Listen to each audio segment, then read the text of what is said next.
Good morning, everyone. Better late than never, right? like, ah, been running this morning, and normally I take my dog out after I go live, and my dog would not leave me alone. I'm like, okay, we'll go now. We'll go now. So anyhow, all that's done. All the pets are happy. Everyone's fed. I'm dressed. I'm here. Hello, I'm Holly Berube. I am a relationship coach that helps people get through the road bumps in their relationship so they can get back to feeling like they're in a win-win partnership. And I am committed to bringing you a live stream here Monday through Thursday at 8:30 a.m. ish Eastern. I have been late most mornings, depending on what's happening here. But anyhow, it is in the morning between 8:30 and 9 a.m. Eastern. So say hello in the comments if you're tuning in. And of course, like clockwork, as soon as I start talking, my nose starts dripping from being outdoors with the dog. All right. Good morning. Hi, Mom. I see that you're here. Please say hello in the comments. If you're watching live, put a 1 in the comments or type the word live. If you're watching later on or on a replay, type 2 in the comments or type the word replay. I would love to hear from you today on today's topic specifically. I think it's a super, super good one. And thank you for telling me where you're watching from, leaving hearts and thumbs up. I know, Mom. My mom's like, I was waiting. I was waiting too. I was ready at 8:35 and dog life. So anyhow, this morning I thought I would talk with you all about the one nearly unforgivable thing you should never do in your relationship. And this thing is so important. It's something that I've done a lot of content on in the past. A lot of my short form videos are about this, whether you watch them on TikTok or on Reels or on Facebook Reels or on Instagram, whatever. But this topic, I cannot stress. It truly is a situation that when it happens in a relationship, it is very, very difficult to come back from. It's very difficult to come back from. So as you're listening to this topic today, I encourage you to consider, has this ever happened to you? But also, have you ever been the one that does this to people? Because maybe this isn't something that you've done in your romantic relationship, but maybe it's something that you've done in a family relationship, or maybe it's something that you've done with your children or with your parents. And so you may not be, and regardless of what type of relationship you are doing this in, it is truly nearly unforgivable. So thank you again for being here. If you're watching live, put a 1 in the comments or type live. If you're watching on a replay, put 2 or type replay. And let me know anything about today's topic. Ask me questions. I'm happy to talk with you all as we go here. So the thing that you should never do in your relationship, because it is nearly unforgivable, is use someone's vulnerability against them. This is something that is so difficult to come back from, because when we use someone's vulnerability against them, and I'll explain what I mean by that in a moment, ultimately that person is hurt so badly.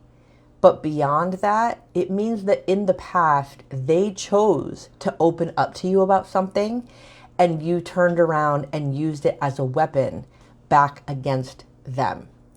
And so what do I mean by the person's vulnerability to begin with? If you are in a relationship with someone, okay, so we're talking about, I'm thinking of romantic partnership, but you also consider your family dynamic. You can also consider how close you are with some of your very close friends, or with your parents, or with your kids. The safer we feel with someone, the more they will share with us. So I made a video a couple weeks ago about how to get someone to open up to you, how to get your partner to open up to you. And the number one thing that someone needs in order to open up with you, to be vulnerable with you, to take a risk and share with you how they're feeling, what they're thinking, what they've been through, they must feel emotionally and physically safe with you. So if a person has expressed those emotions, those feelings with you, they did so in a moment that they felt safe.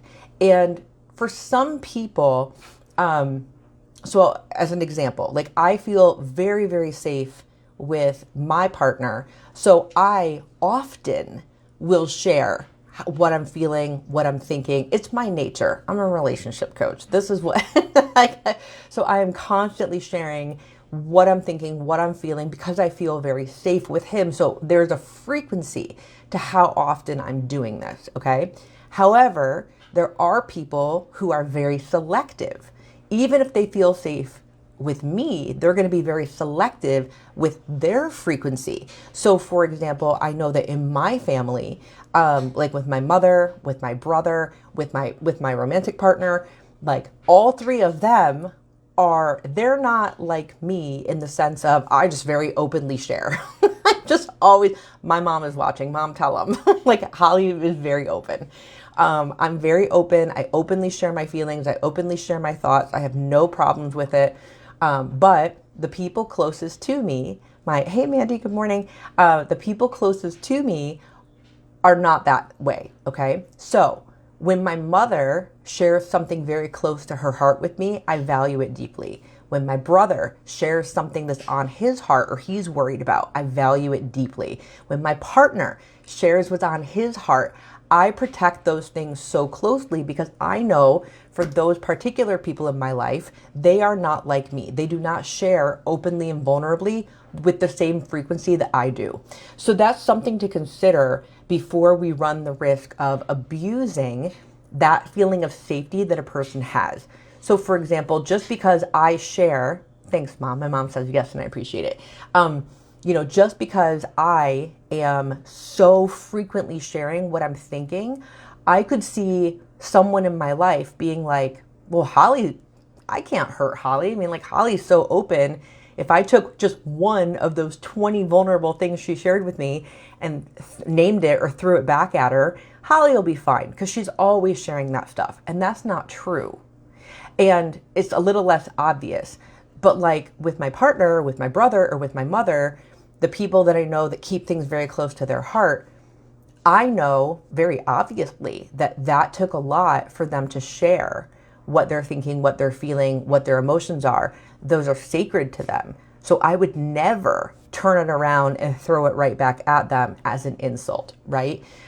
So that's one thing to notice is if you ever consider, so again, the thing that you never want to do in a relationship, because it's almost unforgivable, is to use someone's vulnerability against them.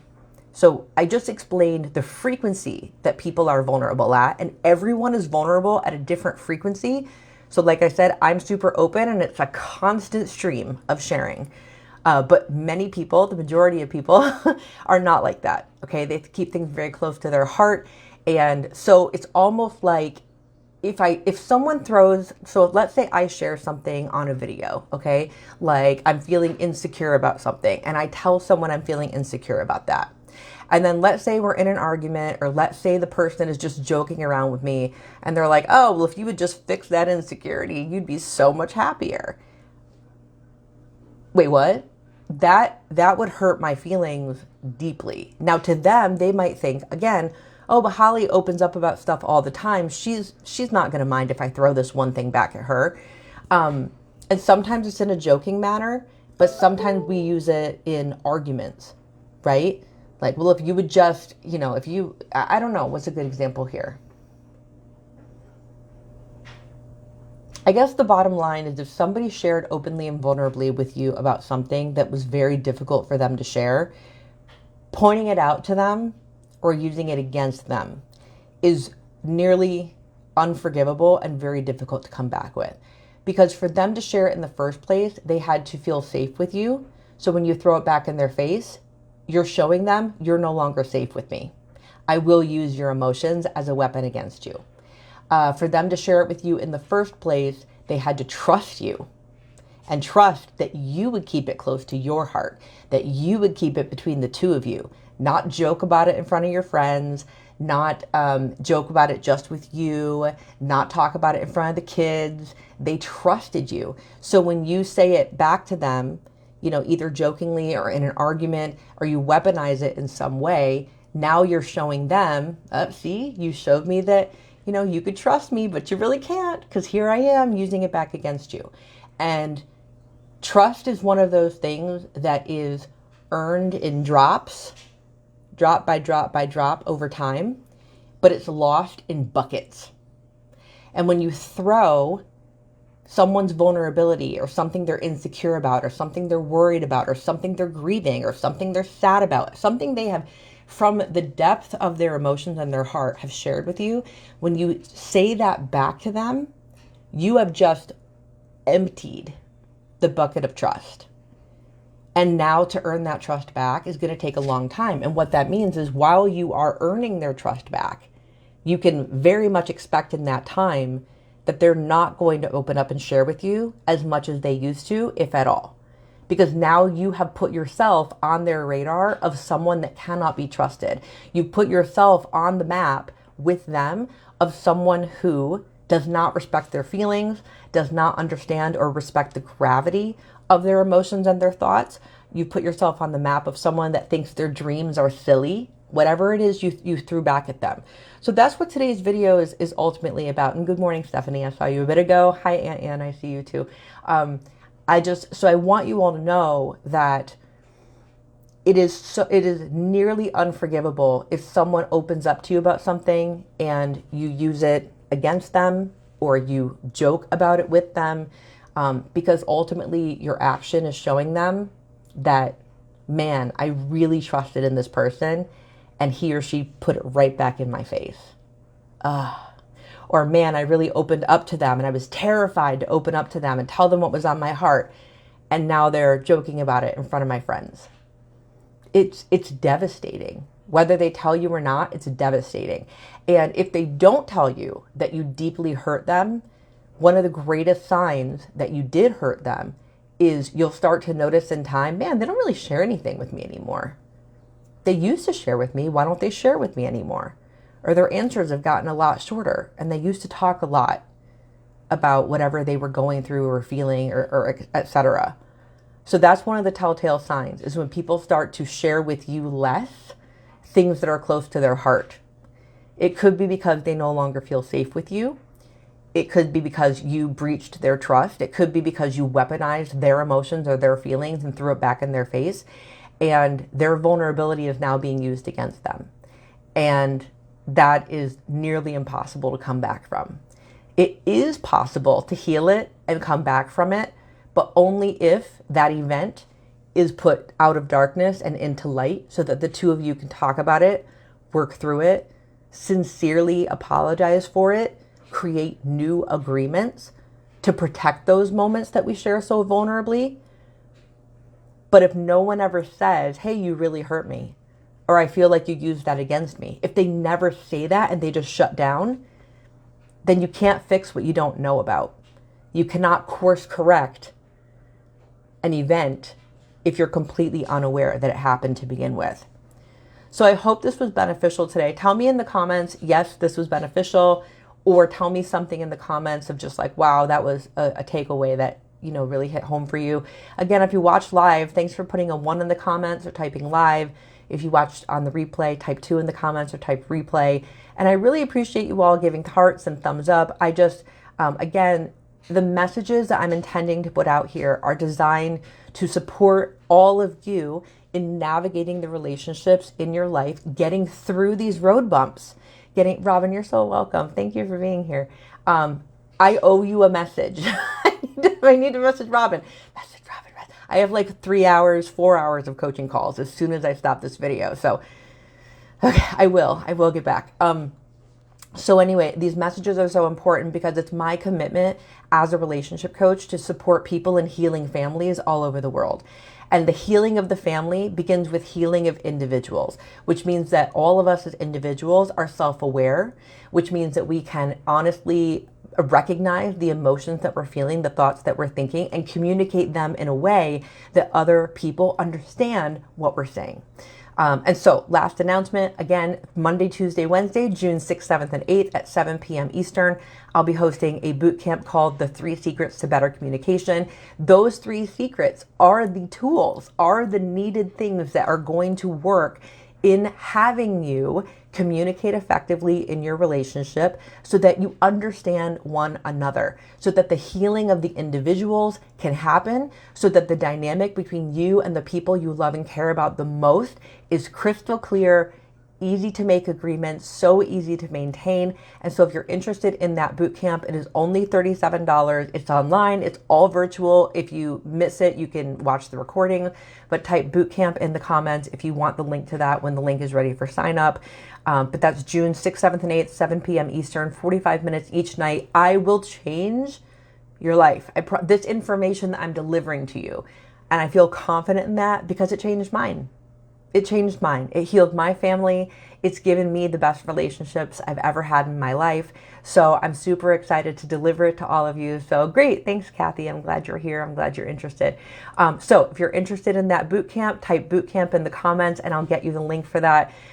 It is the tools, the 3 secrets I use to heal my relationship with my brother, to bring my relationship with my mom from a 2 out of 10 to an 8 out of 10 or higher. So there's so many, and when I was single for all those years, I was able to recognize, oh my gosh, these are all the things in my partnership I was doing wrong. So I'm going to give you the secrets, okay? And I promise you it will benefit you with your partner, with your kids, with your parents, with your coworkers. I promise, okay? All right, I love you all. I'll be back on Monday. Thank you so much for the follows. Thank you so much. Thank you so much for the follows. Thank you so much for the hearts and the thumbs up. Hey, Alicia, I'm just finishing up here. I have a coaching call in 2 minutes with my client. So boot camp, June 6th, 7th, and 8th. Go back, watch the replay. Type 1 if you watch live, 2 if you watch the replay. I love you all. Until Monday, love always and always, and I'll talk to you soon. All right, bye, everybody.